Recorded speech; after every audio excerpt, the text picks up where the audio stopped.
Today we're going to show you about 15 examples of different digital treatments, and so what we're hoping that you'll walk away with is a better idea for your own stories that you're producing. Is this something that has like web potential? If so, what would that be?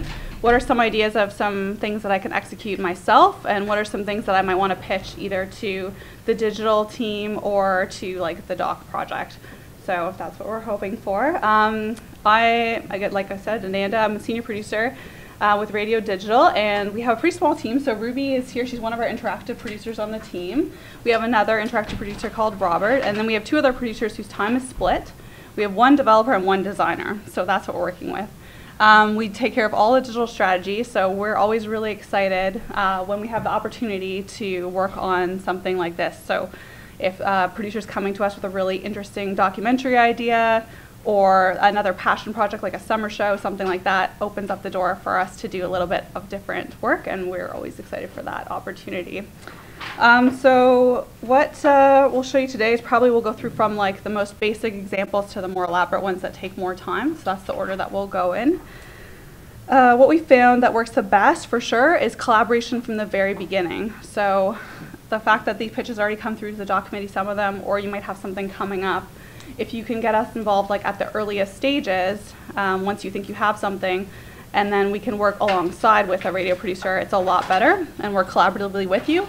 And so we can plan ahead, think of what might work, and then oftentimes the material that we'll be creating will be complementary to something that you're doing, and we tend to find that that works much better than if we're trying to take a radio piece that's already aired or already exists and then turn it into something digital after the fact. That's a lot more difficult for everybody from timeline to everything.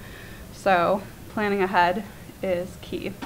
The other thing that works well is, like I said, if you can create something that maybe takes one element of your work and complements it online. So possibilities for that, how to identify if something might have a good digital potential.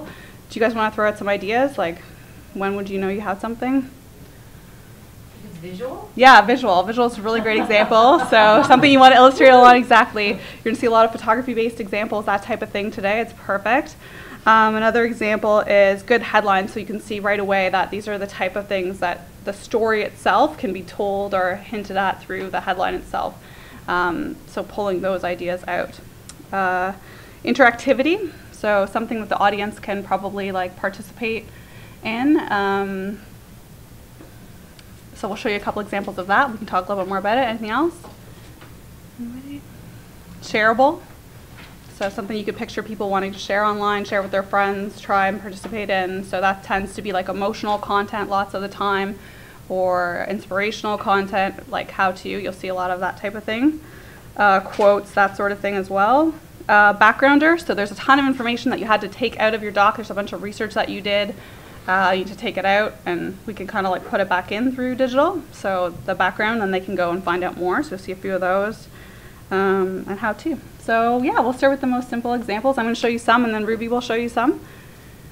So this is an example from the 2014 Massey lectures. The lectures are actually about a very like complex, abstract topic, which is about citizenship and what does it mean to belong. And it's based a lot in philosophy and writing.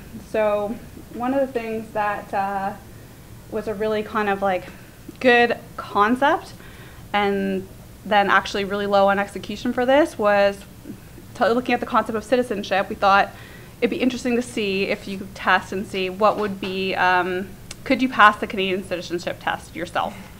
So the questions from this quiz actually come from the actual citizenship test, so we didn't write the material or anything like that. And people are sharing their scores, they're talking about it, they're learning what it means to be a citizen and what's involved in that process. So they are learning something, absolutely, but it's a bit of a hook to pull people into this year's content and material. So all that was done with this is build a quiz, which is a super simple thing. It's actually been IDEA's most popular post for the last like 2 months, like if you look at the traffic. So about 15,000 individual people have taken this quiz just on desktop. I didn't pull the mobile numbers yet, so that's a little example.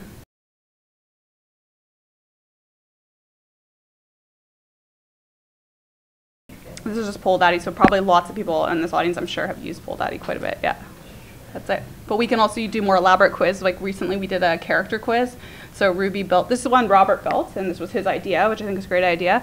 And Ruby built one recently that was like, what character from Wiretap are you? So that was a bit harder, but you had to like put your preferences, and then it told you at the end who you were. Not really as dockish, so we didn't include it, but it's fine. Okay, great.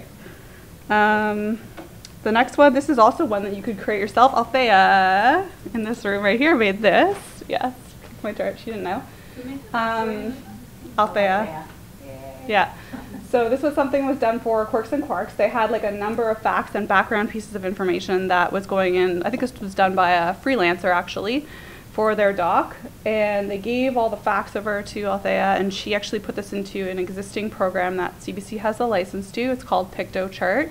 So anybody here can also use it. Yeah, you might have had experience.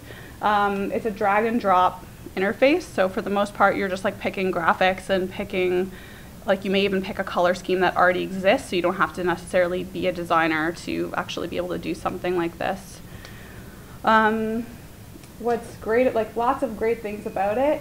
One of the things is that like the facts themselves, these are a really good idea to pull out of your doc anyway, because they work really well on social. So people really like these bite-sized pieces of information that have an actual digit in it. And it's like a well-known documented fact, this thing will get retweeted more often with the digits.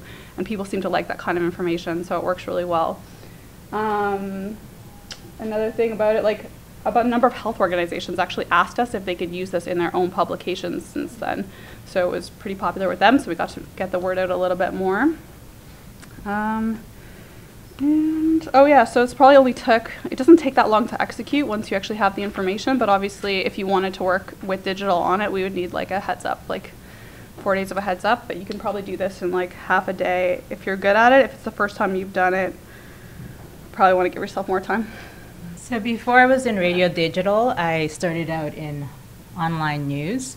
This is for our national news story. We wanted something that was interactive and visual to go with Nick Walanda's tightrope walk across Niagara Falls.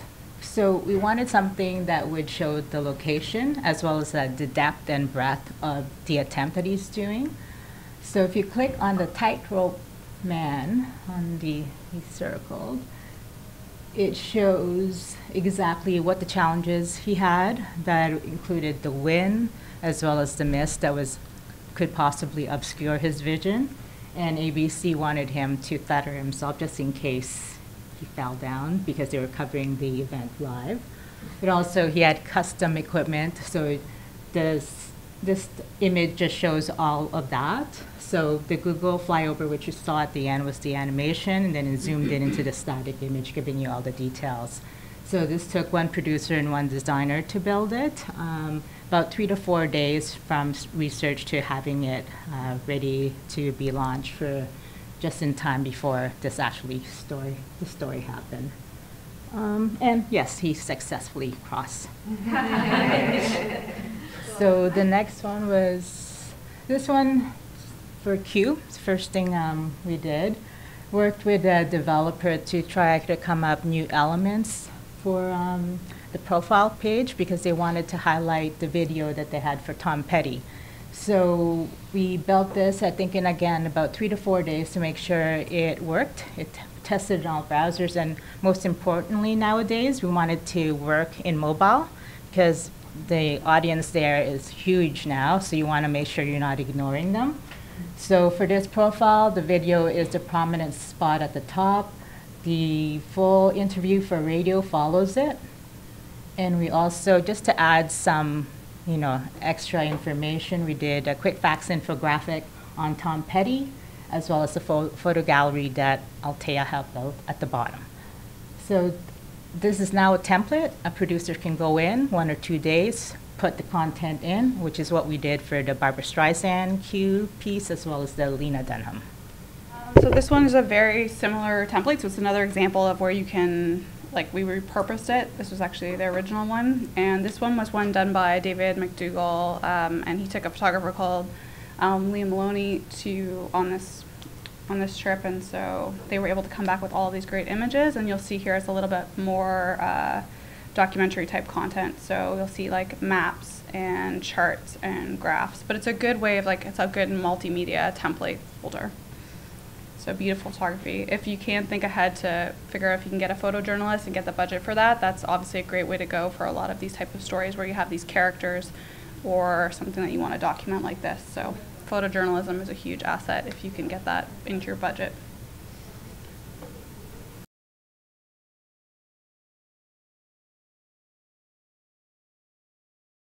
As it happens is like been a great example of that since then. So they'll basically, if they know that they're segmenting pieces from their full show, they're choosing pieces that are very visual pieces that maybe speak to an art exhibition or something like that.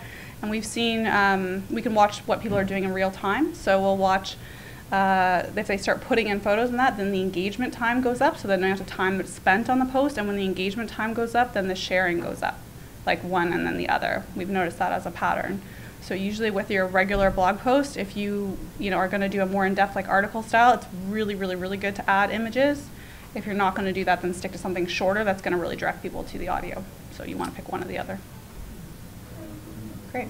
Okay, so this is for the Mandela tapes, which was a piece from Ideas. And they had access to these amazing archival tapes that had not been heard before.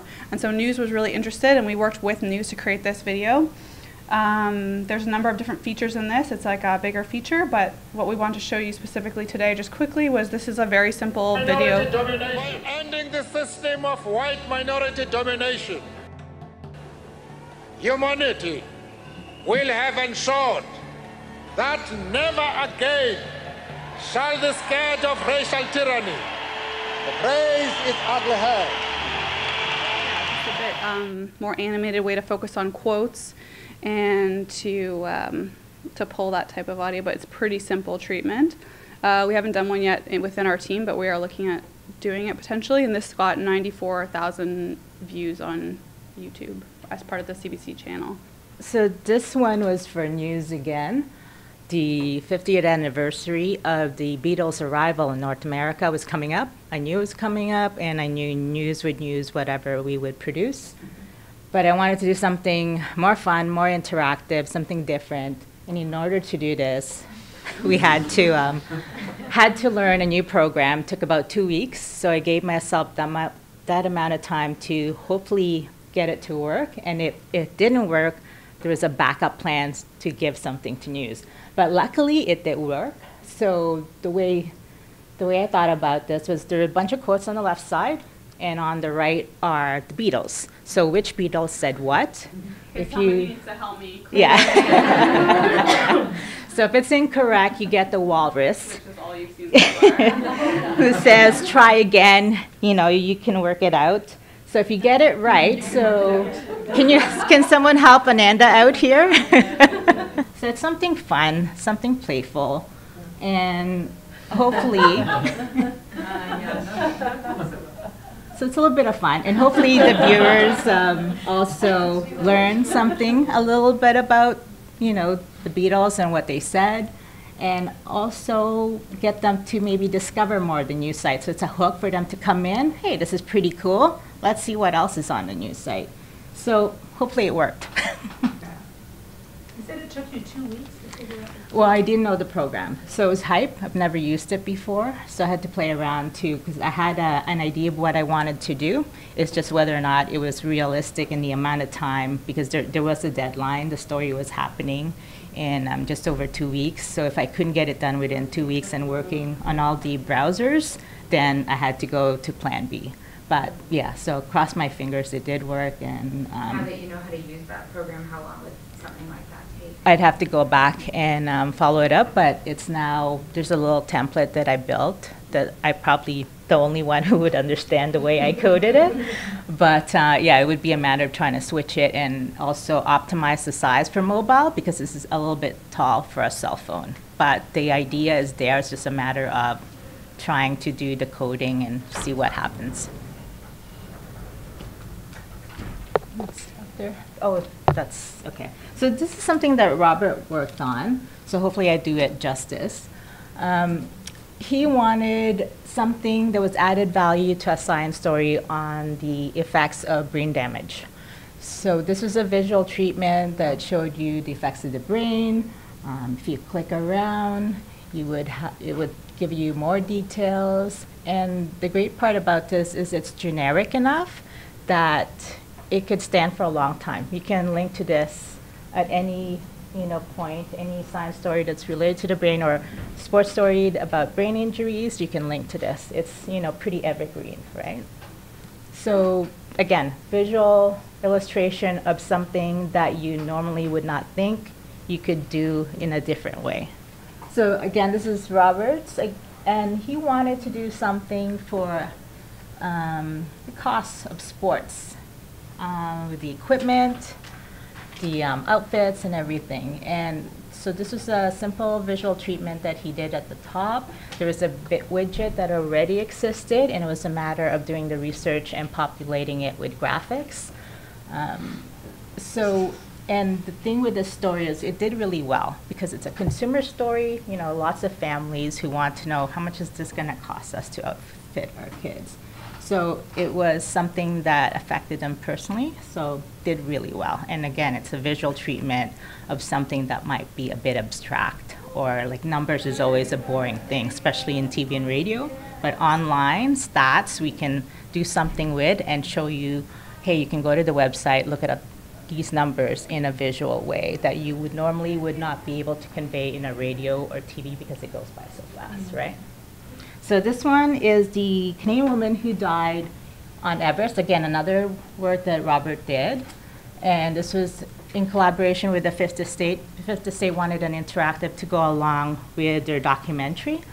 And he worked with a developer as well as a show producer. And I think this took, within a 3-week span, it was about 7 days roughly to put together. But there had to be a really tight collaboration between TV and online, because otherwise it was not going to happen. So this shows a step-by-step process as she tried to climb the Everest, and each click will give you either more copy or a gallery or extended video that they were not able to use in the documentary that aired, but was interesting enough to give you added context to the story. And another one, Egypt protests. So again, another thing that Robert did. So the correspondent came back and there was a photographer with her. So they had a bunch of photos. Couldn't use it on radio. What can we do? So here's a profile, portraits of the people who were interviewed, and little text that shows who these people were, and you could add the interviews that Margaret Evans did inside. So you can go here, find out more about the people that may have been not have gone fully in depth in the audio interview because there was no time left. So you can go in here, listen to all the interviews. And it's a good way, again, if you have a bunch of profile interviews that you want to do in a visual way, here's a treatment that could possibly work for you. The Egypt protests, probably to put together, because this was it was a template that we already used, about 4 days to get all the assets and get it in, right, and make sure it works. Well, it would be 4 days full-time, if it was full-time. But usually when you're doing news, you're doing 5 different sources at the same time, but if you kind of compressed it, that's how it would work out, yeah. So this is Haiti. We'll just let it run for a few seconds just to give you an idea.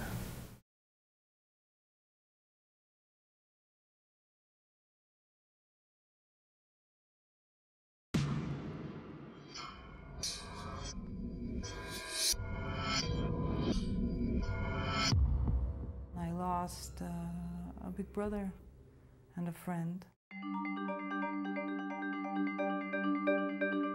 I'm never going to get to dance with him again.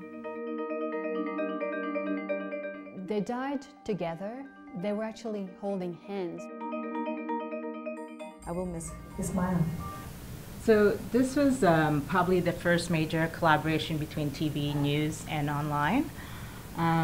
It's the story of the Canadians who died in the Haiti earthquake. We were told they're going to do a special on TV, we want an accompanying website to go with it, but we wanted something special, different treatment, different layout. We didn't want anything that looked like the news site. So there were 5 TV people who were involved in it. Sujata Berry, who's now at the Current, was one of them. 2 online people, me and another writer. Third one joined us about halfway through, plus an external development agency. Our challenges just took just over a month. Now that may seem like a lot of people and a lot of time, but if you compare it to the New York Times, something like this would take more than double the resources, as well as probably months to do. We had a tight deadline. When we went in, we didn't know who the Canadians were and how many of them. So research had to be done quickly. Decisions had to be made on which Canadians we would do videos completely, and they wanted it specifically for online, original online video content. So I think we did about 5 videos as well. We decided to see what other kind of elements. Audio slideshow. There was a son who wrote a song for his mother, so we did audio slideshow for that. But there were 30+ Canadians. We wanted to make sure that there was a short story that accompanied all of them. So some of them had more info, but we wanted to make sure that there was also a way for people to leave a tribute, so their family and friends. And then afterwards, once they leave it, they can read the tribute. So that was, even though the deadline was tight and the resources were limited, it ended up working well, and we launched in time. And we were lucky enough to receive our TNDA award for Best Use of New Media, and it was a finalist for a few other awards. So we're pretty proud of what happened in the end. So our last one, and then we can do more Q&A, although I like how it's been going. So this was a very major undertaking that we took. This is based on Massey lectures from last year. So we had the book is also the script for the on-air. They just work back and forth between the script that they have on-air and the book content. So we went through all that. We pulled like the web-specific content, and then we had to illustrate it. So this was a team of like multiple producers to pull the images, to pull the video based on stock images and stuff that we bought. So we pulled all that material together, and multimedia as well. And then the developers had to build the parallax interface. So part of the advantages of like, so the parallax interface is the name for the scrolling interface. This was made famous by Snowfall, which was the New York Times one that took an absolute ton of resources.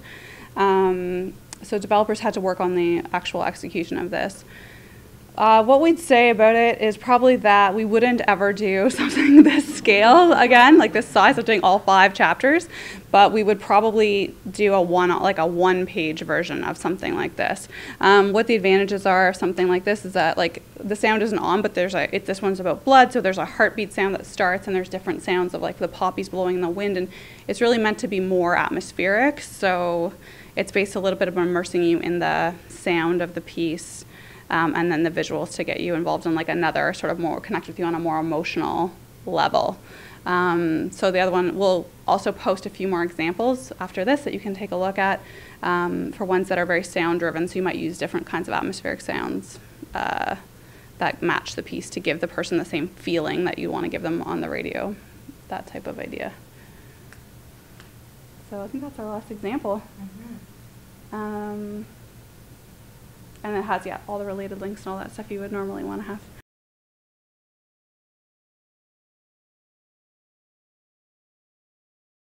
So we track, anybody does, we have to do a lot of analytics. We track everything we do. So we have spreadsheets that where we're keeping track of, okay, so if we did a live chat, if we did a call out that asks for people to contribute their stories, for example, we take large categories of web pieces, and then we track how they do.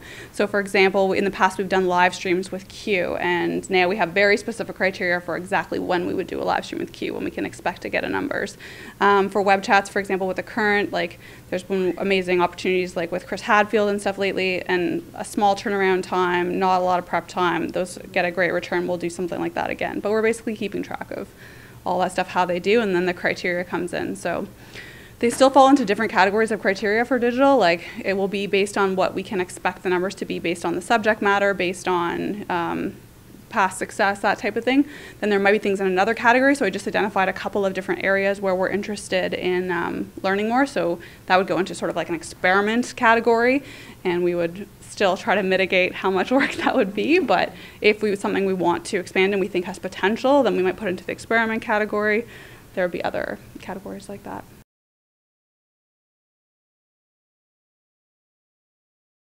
For example, the other day, we got there's an award ceremony. It's an arts award ceremony that's coming out. And so when the piece goes to air on the radio, everyone's going to be wondering, well, what does this arts material look like? So we were interested in working with that. But when they said, can we send a videographer, the videographer is going to tape the entire ceremony start to finish. Can you put the whole video up online? Right. So you would know, yeah. So obviously we weren't interested in the upload, all of the work that would be involved in something like that didn't seem like a good fit. So if it ends up being that they have a small clip or something happens during the ceremony that people are talking about and there's buzz about it online, then we might take that small clip, cut it with the actual artwork of the artists themselves, and then create something out of that. That would work. So renegotiating that type of idea. What's another one we haven't done recently? There's we've scaled back, I think, on a lot. I think that's what it is. It's a little bit about scaling back and trying to make something that would work.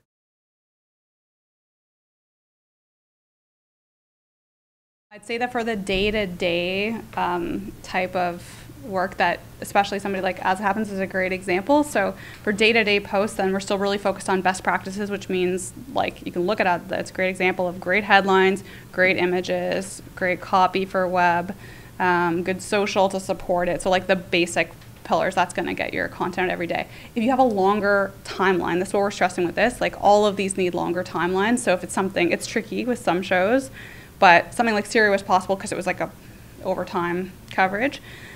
But if you have a longer timeline for a project, then that kind of opens it up a little bit more for something that we can take on within our team. So Spark had a 2-week or 3-week timeline for a video the other day that they knew about. And because we had that timeline, we were able to turn around a short video that shows what they're talking about on the radio. So it's wearable technology in this case. So that works well. Other than that, I think long-term, be interested in developing a relationship with the doc project to see if there was projects that would go through here that would come in with both digital and radio at the same time, and the pitch would get accepted, and it would have that for one of these bigger projects. Other than that, we have a program development for digital committee for last year. It worked a particular way. Our focus has to be increasingly on ongoing testing theories and stuff like that, but sometimes we could probably look at making it into a project that would support something like this. The reason that Massey's also has been we've been able to work with them is because there's a long timeline on something like that.